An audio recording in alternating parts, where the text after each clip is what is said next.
everyone. Welcome back to Winenance Wednesday. This is our weekly financial independence live stream show and podcast where we talk about all the different ways that we can transform our lives through our finances. And we do that by learning how to spend our money more intentionally and growing and building wealth through investing, all so that we can live the lives that we deserve. We are your hosts and personal finance educators, Stephanie and Marie. We are also two sisters on the path to financial independence. And if you are joining us for the first time, if you're new to Winenance, do us a favor. If you're on YouTube, can you go ahead and click the like and subscribe button? That means you'll get notified every time we go live, every time we have a new video. And it also helps other people find this financial independence content. And then if you are listening to us in the podcast form, hello, podcast listeners, can you also click the subscribe button? And if you value the content that you're getting from us each week, can you leave us a 5-star rating and review?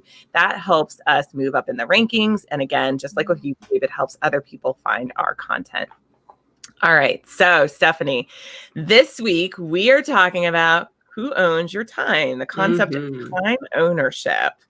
So this is a very interesting topic. It's something I know you and I could talk for hours and hours about. We're both really passionate about this topic because it kind of goes back to this why of FI that we've talked about so much before. Yeah, definitely. I mean, I think the first thing to say is, it seems like an obvious thing, like, well, who's owns your time? Well, obviously, I own my own time. I live my life. I own my time. But that is the trick that the man's going to play on you. Deceiving. Exactly. The corporate America wants you to think. No, but the reality is that we really don't own our own time in most cases. Most of us, we're working 9-to-5 jobs. We might be working multiple jobs. You might still be in school or going back to school to get a new degree for a new career. And to again spend your time doing something else that might be your choice, but also might be something that you're doing out of financial obligation. And frankly, when we are doing something, when we're financially obligated to do it, because otherwise we can't live the life that we choose to live or want to live, that's really not owning your time. And so I think that's the thing to start with is, what does really time ownership mean? And at the most basic sense of what time ownership is, it's in all sense that it's being able to plan your life according to how you want, without restrictions and with only the limits that you set upon yourself. So essentially, if you are working your typical 9-to-5 job, or even if you are self-employed, you have certain obligations that you are committed to. You're committed to your employer. You have to show up to work at certain times. You have to have certain deadlines. You're responsible to your customers if you, whether you work for an employer or a self-employed person. And so all of those things are things that you are obligated to, and therefore you're not really owning how you want your time to be. Now, certainly that doesn't mean that just because you're working and just because you're a business owner, you aren't owning your time. We don't want to say that in a complete sense, but it depends on how you view things. And this is all kind of where it comes to, where it's not necessarily a physical, like you can write down, well, if I am making this much money and I'm spending this much time doing this, then therefore I own my time. It's really how you view things. And so I think to really get the fullest of this episode, you kind of have to take yourself out of like a spreadsheet kind of mentality, which people like me who are type A love their spreadsheets. Yeah, you kind of have to take yourself out of that, like, okay, I can like do an equation and figure this all out. No, it's really a mental thing. It's going to be internal. It's going to be how you feel mentally, how you feel emotionally. And that's really how you determine it. I mean, I think the biggest thing to understand is time is our most precious commodity. And it's something that you can never get back. Once it's gone, it's gone. Once you're 20 years old, you're 20 years old. You never be 20 years old again, despite whatever you want to tell people how old you are on your birthday. And that's the thing, is no matter how much money you have, you can't buy time. I mean, Jeff Bezos is one of the richest man, if not the richest man in the world at this point. And he could never buy time. He can't, buy age and years and, or go back in a time machine and go back to younger days. I mean, that's the thing, is once time is gone, it's gone. So we need to all appreciate and respect what that is and what that means, and determine how we want to make the best use of the time that we have. Because that's the other thing too. All our time, whether you want to face it or not, is limited. And none of us know how long we have. And therefore you want to make the most of it. And frankly, I don't know about you, despite the fact that I love my job and, and everything, I also don't want to be staring at, four walls in a cubicle somewhere or whatnot, or even an office somewhere for the rest of my life. I want to make the most of what I do out of this time. So I think that's kind of the biggest thing to understand about time ownership. It's really about the freedom to choose how you use your time, whether that's traveling, whether that's pursuing passions, or even continuing to work in your current job because it really is your passion and something that you want to do and want to spend your time with. Yeah, absolutely. 100%. Basically what you were saying, it's mindset, really, that's what it kind of comes down to. It comes down to mindset. And so, we talk about time ownership sort of in the context of the financial independence movement. And, we'll talk a little bit later on about optional work, choosing to work or choosing to do whatever you want to do with your time. But it really is ultimately a mindset, just like what you were saying, Stephanie, it's sort of approaching it from a mental perspective. And when you are being conscientious about how you spend your time, when you are being thoughtful, when you're being intentional, you and I talk so much about living intentionally. And actually in episode 3, we talked about living intentionally, and we did touch upon this concept of time ownership in that episode. But I actually want to talk a little bit more about specifically who owns your time and how that is determined. So Steph, you talked about being employed, and there's this concept of trading time for money. And so basically all of us who are employed because for the most fundamental reason, because we need an income to pay for our bills, to pay for our lives. We are, whether you have a career or job, and we know there's a difference between those two, but whether or not you have the most amazing career or not, if you have to work because you need to income to live, then you are trading time for your money. Or yes, you're trading time for your money. So it's not as salacious as it sounds. We're all doing it. The vast majority of us are doing it. Even Jeff Bezos is doing it. He's got nearly $1 trillion, and he can argue that he is also trading time for his money. You can also argue he's very much financially independent, doesn't necessarily need to be just a little bit. It's not necessarily a bad thing, though. That's kind of the point we're making, is that it's not a bad thing. And in fact, many professions, we need them. We need teachers. We need firefighters. We, arguably we need police in different capacities than probably we have them now, but they're an EMS. There are a lot of really important jobs that need to be filled. We can't just, go to a completely non-working society, right? And also, I think humans on just a very basic fundamental level, we want to be productive. We want to be creative. We want to we have these big brains. We are the top of the food chain for a reason. Before money was a thing that we needed to survive, we still did other things with our time. Cavemen were painting on walls before, they learned how to make fire, so truly being productive with your time, doing something that feels fulfilling to you is important. But we wanted to talk about just specifically when you are trading your time for money, the person who owns your time is usually your employer. It's also your bills and your obligations. It's your rent, it's your mortgage, it's your grocery bills, it's your car note, it's your car insurance, it's your cell phone, it's all these things. It's the fun that you want to have, it's your vacations. All of those things are elements of who owns your time. And so I was thinking about this a little bit and trying to think back to when was the last time I actually felt like I owned my time. And probably it was the years when we were kids leading up to whenever we had our first job. Elementary school and middle school. And I guess for me, the first year of high school was probably the last time I owned my time. And then you can argue you're a kid, you don't really own your time. Your parents kind of own your time for you. Kind of dictating how that goes. Yeah, exactly. So, but that really is the last time where I didn't have to work, right? My basic living expenses are basic, was being paid for by our mom, by our family. So that was probably the last time. I mean, other than I was between jobs in 2013. I got laid off from a job. My position was eliminated. And so I guess you could argue, well, I wasn't punching a clock then. And I had severance. So I had the flexibility of taking my time and looking for a job, right? Mm-hmm. But you could also argue, well, I knew that money wasn't going to last me forever. So just the necessity of needing to find work was Right. was sort of owning my time at that I time. mean, I can imagine that the stress of, because you knew that at some point you were going to need a job. It wasn't like you were financially Yeah. independent at that point and could just decide to never work again.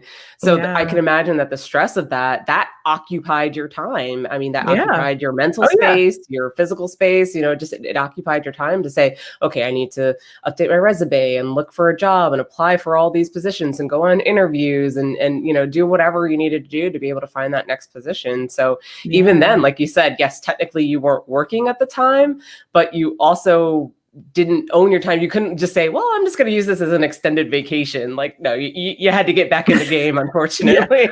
Yeah. It allowed me the flexibility of taking my time. So I had more flexibility with that, but it certainly like that money was not going to last forever by any means. Yeah. And we actually have a comment here on our live stream. So Omni Spoonman said, my employer is my client. I'm selling my time and my expertise to the highest bidder. Ooh, gems.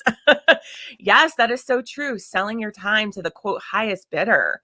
And that my job earns the money I need to pay my debts and invest. So I no longer need to sell labor for income. Oh my God, I love that. And that changing his perspective has improved his life. Completely agree with that. I mean, and that's really what this is all kind of about, is changing your perspective. It's not to say that, oh, well, my employer's taking all my time, so now I hate them for that. No, absolutely not. I mean, yes, I'm aware of fire, and I'm aware that there are, missed opportunities that I could have been saving my money for years ago, and it went to junk and whatever else. And now, I'm angry that I have to work. No, that's not at all what it's about. It's the fact that I'm aware of it now. I respect my time. I respect my energy that I put into anything that I do, whether that's home life and home work, passion work, or paid 9-to-5 work. I respect all of what that is and what it provides me. And therefore, I determine how it's going to help me achieve my goals. So I enjoy the work that I do. I enjoy the employer that I work for. I am grateful that I still have a job in our current economy and our current world, because there's a lot of people who, unfortunately, haven't been able to keep their jobs or maintain at the same income rate that they normally have during, because of COVID and the current situation. So I'm very grateful for what I have, but I also understand what that means for my long-term goals, and I respect it for that. And I say, okay, this is how it all plays out into my plan. That's the thing, is this is all about determining what's right for you, what's your plan, and what does it mean for you. And I think this really fits in well to the next portion of is, how do you own your time now? Because that's the thing, is we all would love to be able to wake up whenever we decide to wake up, instead of, for an alarm, and, go on a day trip somewhere, or travel whenever we want, or just, veg out on the couch, all day and watch Netflix if you want. I mean, that all sounds fantastic, but, in the end, like you said, we all want to have some purpose and some meaning to life. I think when I forget what study it was, but there was somebody who interviewed a bunch of people who were basically on their deathbeds, at whatever age, 80, 90, whatever years old. And they all asked, what do you wish you did? What do you regret? And they're just like, I wish I had taken more chances. I wish that I had spent more time with my family. It's never like, oh, I wish I had stayed those extra hours in the office. I wish that I had gotten that report in on time. Yeah. Like, that stuff, while it's important at the moment, it's not important in the long run. And so I think this is what it's all kind of about, is like, hey, how can you live your fullest now? I think that definitely when people learn about financial independence and the FIRE movement, financial independence, retiring early, that they think, oh my God, it's all about the money. Like, these people amassed, $1 million+ and, now they're just able to travel whenever they want and live on a beach and do whatever they want at any time. And yeah, that sounds fantastic. And I'm not saying that nobody's doing that. I'm sure there are people who are doing that. But really, if you learn more about the FI and the FIRE movement, movement, it's people who are really self-starters. They're people who didn't want to work a typical 9-to-5 job, who didn't want to sit in a cubicle or an office all day, pushing buttons and turning in reports and dealing with customers that they had no control over. It was people who saw more for themselves, who saw more for the world around them, and wanted to be able to provide the knowledge and information that they had to the people that they cared about and to their audiences. I think a lot of people who really have succeeded in the FI movement, and that, you know them by name, Mr. Money Mustache, JL Collins, Paula Pant from Afford Anything. You name it. If you know them, they're people who are hustlers. They got things going on. They have whole careers going on their own. And they're owning their time, though. That's the thing, is that they're saying, this is the thing I really want to do. These are all people who are either already financial independent or darn close to being financial independent, and still saying, you know what? This is what I want to do because I have a message to send and I have a message to spread. And I can definitely appreciate that and respect that. So, that's the thing, is that the FI movement and the FIRE movement, it's not just about the money. Now, money definitely helps. And I'm not going to be like naive to say, oh, well, money's not important. Money is absolutely important. That's why we all work. Okay. We all got bills to pay. We all want to feel comfortable in our financial situation. So, money is definitely important. But that's the thing, is that the FI movement is not just about the money. It's about reclaiming your time and getting back your time. But also, you don't have to wait until you're financially independent to do the things that you enjoy doing. Why not start today? If you say that one day I'm gonna do all these things I want to do, and I'm gonna go for walks every day, and I'm gonna have a morning routine and practice yoga and meditation. I'm gonna exercise and eat healthy that one day because I'm gonna have time to do it. Yeah. Those are things that you can do now. Why can't that day be today? Set up your morning routine, set up, your daily walk, do the hobbies and the activities that bring you joy and enjoyment, because it's just, why not? Nobody's stopping you from doing those things, well, except for quarantine. Quarantine is stopping. Quarantine put a nail in quite a few of those things we'd love within reason, people. Within reason. Mask up. But eventually, I do believe that fully one day we will all go back to some quasi new normal, and it will be similar, if not the same, to what we had prior to 2020. But the point is that all these things that you enjoyed doing and typically enjoyed doing, you will probably have the opportunity to do again. And why not start those things now? Like for you love calligraphy, you love, writing and hand lettering and stuff. You started a whole side business of it. You could have just kind of said like, oh, well, that takes time and I have to learn how to really do these special letters and whatever. But whatever it's called, I know there's like people on the calligraphy thing are like, Jesus Christ, she just called it special letters. But I know it takes time and effort to do that. And you could have been like, well, I don't have the time to do it now because I'm tired because I just worked from 7 a.m. to 7 p.m. or whatever. But no, you were like, you know what? This is something that brings me joy and I'm going to do it now. And you've made a whole nother side business out of it. Yeah, definitely. And that was never my intention when I started doing calligraphy close to 4 years ago. I needed a creative outlet, and I've always needed a creative outlet. When I got my first job after college, I had a fashion blog for a while. Remember, I was doing that for a while. So I've always had like a creative outlet outside of work. But monetizing my calligraphy business is something that, I just kind of felt like a natural progression for me, and I had an interest in it. And then that meant learning how to start a business and all kinds of stuff. And I am exhausted. It's Christmas time. I got a lot of end of year orders coming through, which is great for my business. It's exhausting, but I find so much joy in that. Steph, you and I were doing like some prep work for tonight's episode, around 5:30 today. And I thought, okay, when we were done with that, I was going to go sit on the couch, like veg out, watch TV. But I actually went into the kitchen and started doing more ornaments, partially because I needed to do them for work, but also I was like, I'm finding joy in doing this. Like, this feels like a good use of my energy. And I love just what you were talking about earlier about finding time to live your post FI lifestyle today, because financial independence is not a destination. It is a journey. It's a lifestyle. It's not just a number in your bank account. And so the people who I think end up being the most successful and who actually end up achieving financial independence are the ones who find ways to live that way, to live that lifestyle today. And I will say this, for the first few years that I was pursuing FI, I definitely was in the mindset of, oh, one day. Like I kept thinking about this one day in the future. And that's sort of just like my natural personality, is to always be focused on the future.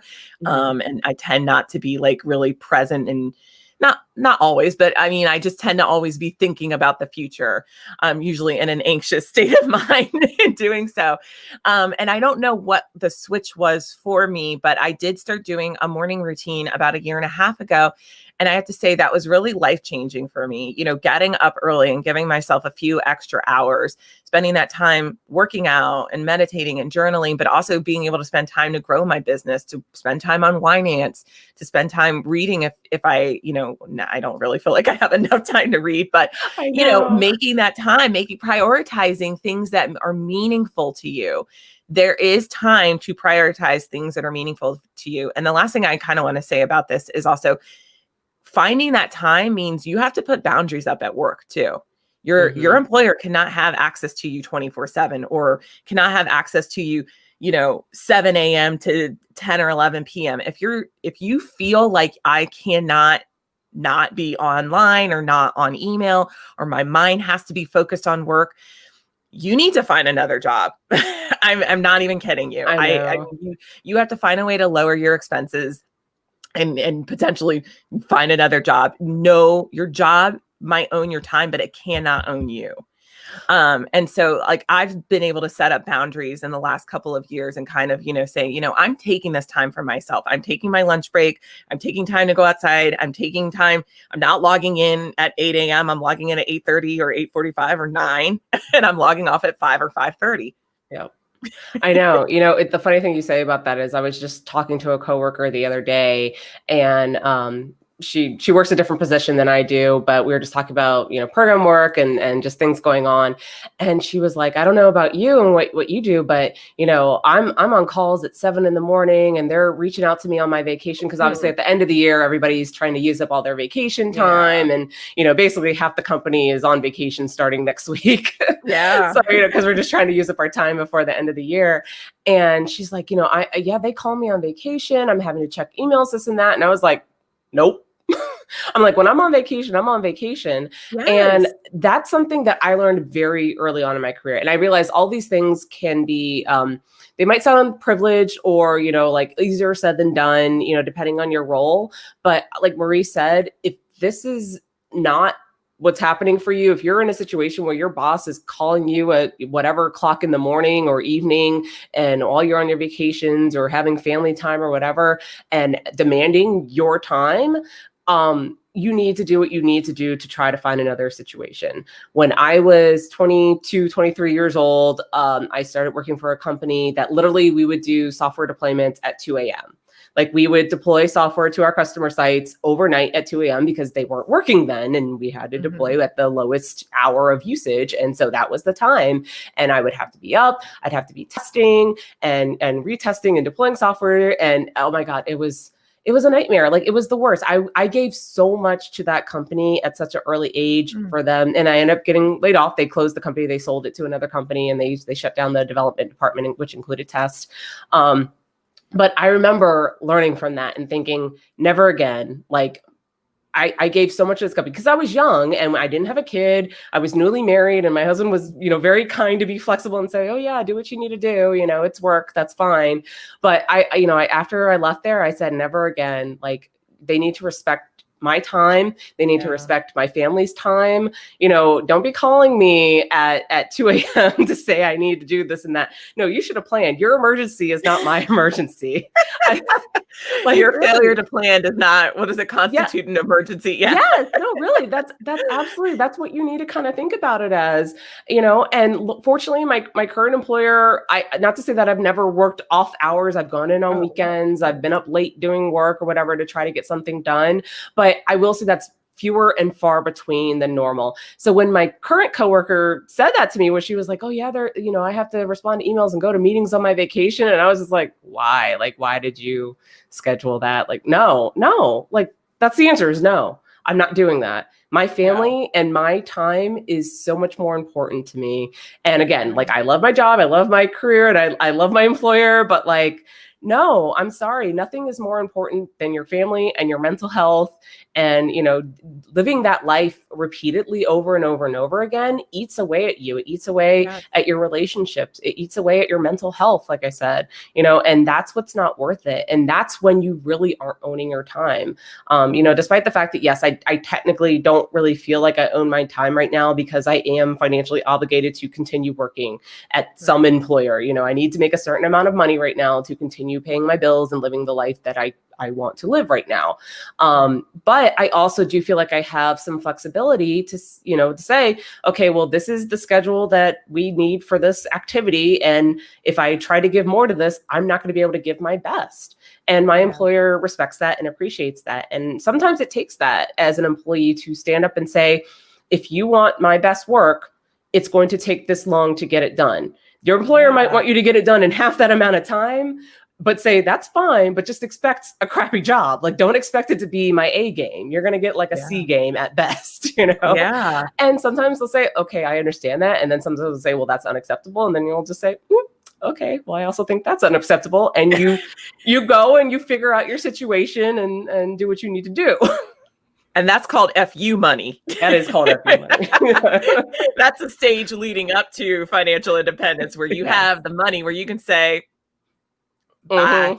But I love what you just said about saying, like, if you want me to do my best work, this is how much time it's going to take. I love that. Like creating those boundaries with your employer. The last point we want to make, and I think this touches upon it a little bit, is like reclaiming your time through financial independence, and determining your why of FI. And so, again, Stephanie and I talked about this a little bit in episode 3, where we talked a little bit about like how we would spend our days and just getting really clear on what you want to be doing with your time.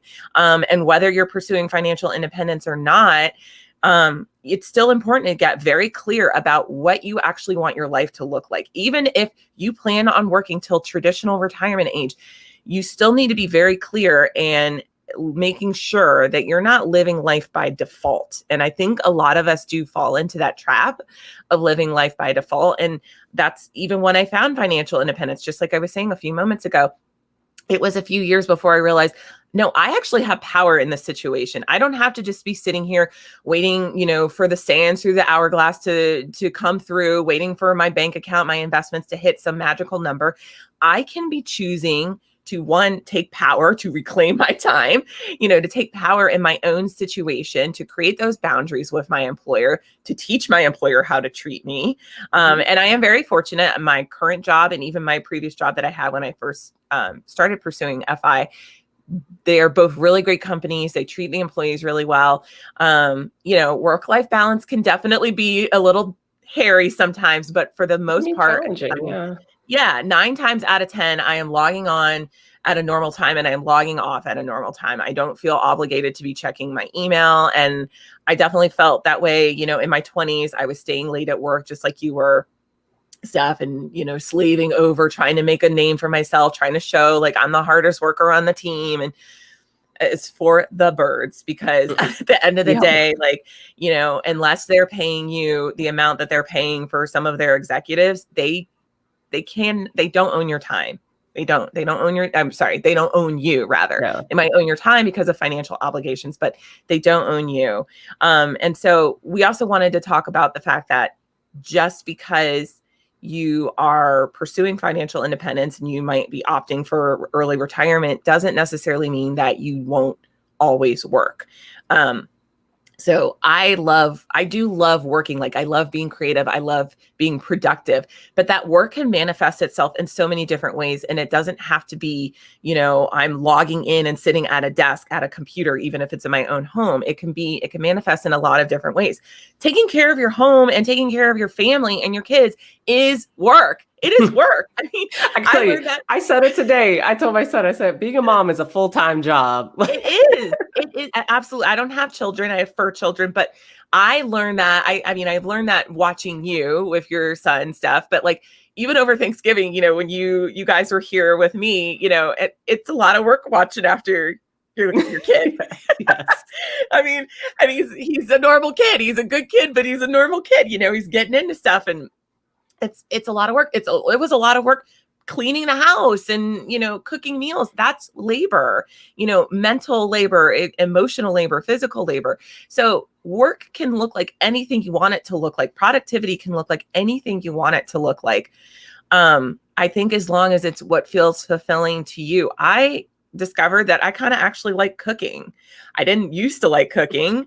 And I used to think of myself as a bad cook, but I've had to cook out of obligation and kind of learn some things. And now I kind of like it. It's I never thought I was much of a baker before, just because it's a lot of steps and everything, but I've been baking more because of the pandemic. I'm making my pumpkin cheesecake and I actually enjoy making it. And so it was good. That is work that's fulfilling for me. I'm not going to be making cheesecake every day in my post-FI life, but I will definitely be filling my time with lots of interests and lots of things that feel good and productive to me, so that I'm not just putting around the house trying to figure out what I'm going to do next and watching Netflix. I got so much stuff I plan on doing. If I'm doing a lot of stuff now, you better believe I'm going to be doing even more once I don't have to work out of obligation. Yeah. I know. Actually, it's funny you said, because I had to stop by my office today because I had my 10-year anniversary this year with my company. Yay! And they gave me a major award that award right behind me. If you see it there, right there. That is my 10-year, thank you for working with them. We need sound effects. Yes. But so one of my other coworkers, he's retiring this year as well. And so I was talking to him while I was there, and he made the joke of like, oh, well, my wife retired at the same time too. I think we're going to kill each other, blah, blah, blah, like the joking thing of the husband and spouse or husband and wife. But he was like, yeah, I just don't know what I'm going to do with my time. And I was like, dude, you need to know what you're retiring to, I mean, I think you're retiring too. Yeah. Like that's what I always say, is that whether you are 30 and retiring, 40 and retiring, or 60 and retiring, you need to know what you're retiring to. You need to know what that why is. Like, what am I going to do now that my quote identity is being gone? Because that's the thing, is like a lot of us, we work certain jobs for so long that it becomes our identity. We work for a certain company, and that's our identity. We do a certain job, so that's our identity. What do you do when you're no longer that thing, or you're no longer working for that, that company that gives you a certain status? And what are you going to do with your time? I've mentioned it before that I've had other friends and coworkers that have retired and, or plan to retire, and they are just like, I don't know what to do all day. I literally want to sit home and watch Netflix. And I'm like, come on, man, like have a plan, I mean, again, learn a new language, read all these books, write a blog. I know. And I get it. Like, believe me, I'm sure after working for 50, 60 some odd years nonstop, like you just want to sit for a minute. And I fully get that. But once you sat and collected yourself and decided, now my butt hurts and I want to get up and do something, like, what are you going to do? And it's fine if you don't know everything and if you don't have all the answers, but starting to plan those things now before you've actually retired and before you've gotten there will save you so much. It helps you determine, okay, what are the things that I really enjoy doing? What are the things that I want to spend my time doing? And what of those things can I start doing now because I just enjoy doing them? That helps you figure those things out now and start doing the things that you enjoy now.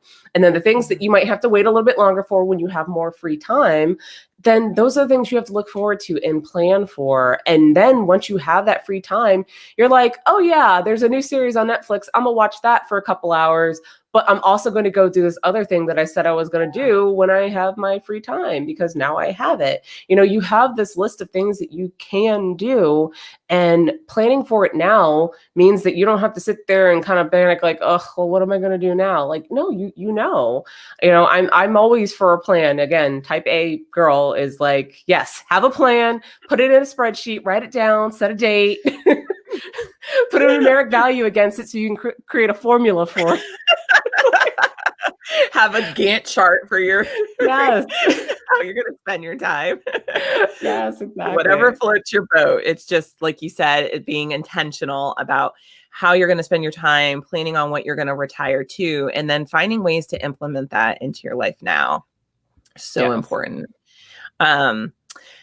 Something I don't want to close this out just quite yet, because something I just thought of was purpose too. It's finding purpose. You were kind of touching upon this a moment ago, Steph, when you were saying, so many people's identity is tied up with their job and their titles and also status, to be quite honest. And kind of going back to what we were talking about at the top of the show, it's mindset. And it does take time to evolve that mindset, to get into that mental space where you're like, I am no longer going to identify with my job position or my employer. I'm going to identify as, Marie, the calligrapher, Marie, the personal finance educator, Marie, the French student, Marie, the cheesecake maker. These are my new identities.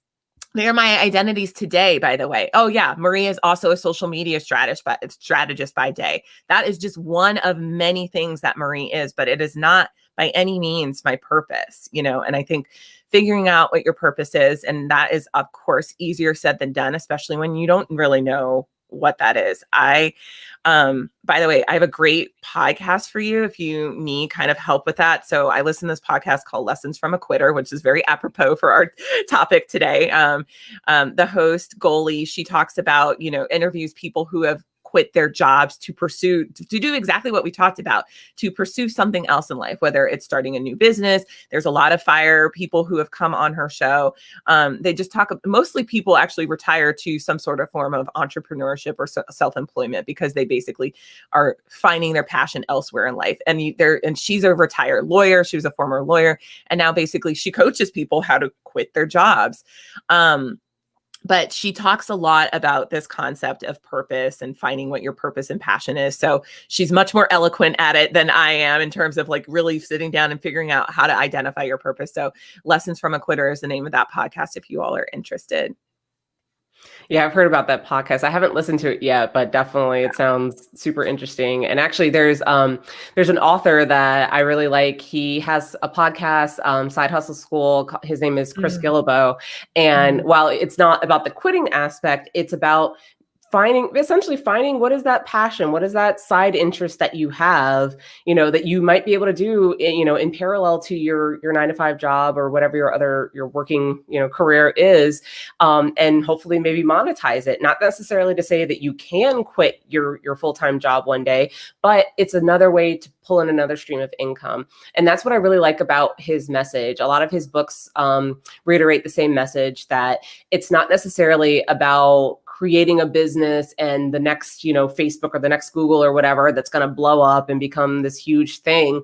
It's about finding what you find interest in, figuring out how to maybe turn that into a side income and make a little bit of extra money, or hopefully a lot of bit of extra money, but still continue on with your full-time job or career if you so choose. If you enjoy what you're doing or need to continue working there because that's just your only current opportunity for that level of income, then, he teaches about different methods of creating a side income through your other passions and your other interests in parallel to that. And I think that's so important. And I think that's what a lot of what we're talking about right now is too, is that, yes, it's the idea of having full-time ownership of your time is amazing. And that's hopefully all of our goals. But I also understand it's not a reality. So trying to find the areas where you can take back some of your time is so important.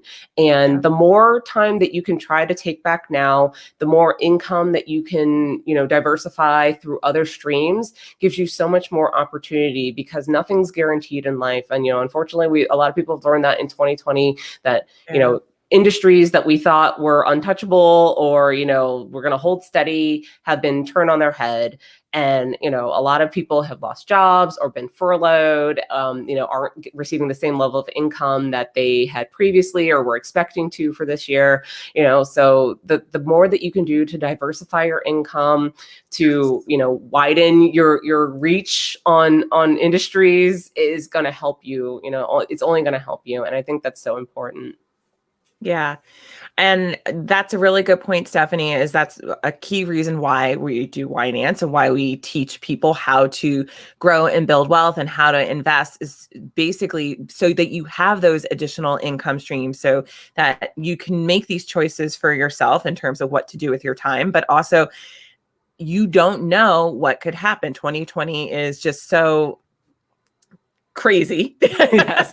And for those who are, it just is, and I am so grateful that I have not only my investments and savings, but that we do have other income streams, even being able to find creative ways to monetize Winance. You guys get this free content. We put out this, the show every single week. So you get this free content, but we also have ways of, working with affiliate marketing and our blog. And we also do workshops, which teach you how to do these things. This is a way to help secure our futures too. And we want to pay it forward to all of you and teach you how to secure your futures through multiple income streams. So we're really excited because coming in January, we're going to have more workshops and more ways that we can work with you more directly on how to grow and build wealth for yourselves. So definitely stay tuned for more announcements about that. But for now, I think, why don't we go ahead and kind of just recap what we've gone over tonight? All right. So I think the first thing to say is understanding what is important and what's your biggest commodity and your most precious commodity, and that is time. Time is truly our biggest asset that we could ever have. Everybody has it. You're born with it. But unfortunately, we don't know how much you have, and you need to make the most of it. And I think that's so important. And if no other message was shared today or no other message resonated with you, I think it should be this: the understanding that your time is the most important thing, and it should be the most important thing to you. That's time with your family, that's time with your loved ones and your friends, that's time pursuing the things that fulfill you in life and give you purpose. And so all of that should be number one, your priority. Everything else should be figuring out how to make the most out of that time that you're given. Absolutely. And number two is think about who actually owns your time, who and what owns your time. Obviously, if you're an employed person and you're employed because of financial obligations, well, your employer owns your time for most of your time. And then also your financial obligations own your time. So think about that and think about the other areas that might be owning your time as well and could be taking time from you. Considering that is a key step into finding ways to take back your time and finding ways to buy back your time. Yes, I think that's so important. The next one is start living your post-FI life today. I think a lot of people in the FI movement and the FIRE movement always talk about their post-FI lives and what they're going to do, like it's this far-off fantasy, but it doesn't have to be. Literally, things that you think about doing in the future, think about those ones that you can do today, like spending time going on walks each day, or, like you said, having a morning routine where you do yoga or exercise or meditate, have you time. Nothing's stopping you from having that now. It's really just carving it out. A quick thing, I always say that people always have money for the things that they want. We all say, oh, we don't have enough money for this or enough money for that. But yet those things you really want, you want to go out. Well, when people still were going to clubs, you want to go out to the club or out to the bar, on Friday, Saturday night. You always seem to have money for that, but you can't pay your whatever bill or this and that. People always have money for the things they really want to do. People always have time for the things they truly want to do. You will figure out a way to make time. You might have to sacrifice one thing for another. Maybe you have to wake up a little bit earlier or stay up a little bit later, whatever it might be. But you will find time if it is truly important to you. So start living your post-FI life, your best life today. There's really nothing stopping you except for you. You are in control of what you are in control of. You are in control and you have power. That is what I want you to leave learning today, is that you also have power. And then the last point is that financial independence allows you to reclaim your time on your own terms. It allows you to choose your choices. I always love that quote from Charlotte in Sex and the City. I choose my choice. I choose my choice. I choose my choice. FI allows you to choose your choice. And just having multiple income streams, like Stephanie and I were talking about, saving and investing your money. That is the path that allows you to reclaim your time so that you can choose your choice and you can choose your life for yourself. So I hope this information was helpful to you tonight. I hope you enjoyed this conversation. Leave us a comment below and let us know if you found this valuable. If you have questions about time ownership and finding ways that you can start to own your time today, we would love to engage with you more on this topic. And for next week, we hope you will join us again for next week. It's going to be our season 2 finale. So Steph and I are going to do, I know, I can't believe it. It feels like we just started season 2 and now it's our finale. It'll be episode 12. And we're going to do a recap of season 2 and kind of talk about some of our aha moments and some of the best tips that we got out of all 12 episodes this season. So we hope you will join us again live next week at 8 p.m. Eastern on Wednesday here on Facebook and on YouTube. And for those of us who listen to us on the podcast, we'll see you on Thursday. All right, everyone. Thanks so much for joining us, and we'll see you next week. All right. Thanks, everyone. Bye. Bye.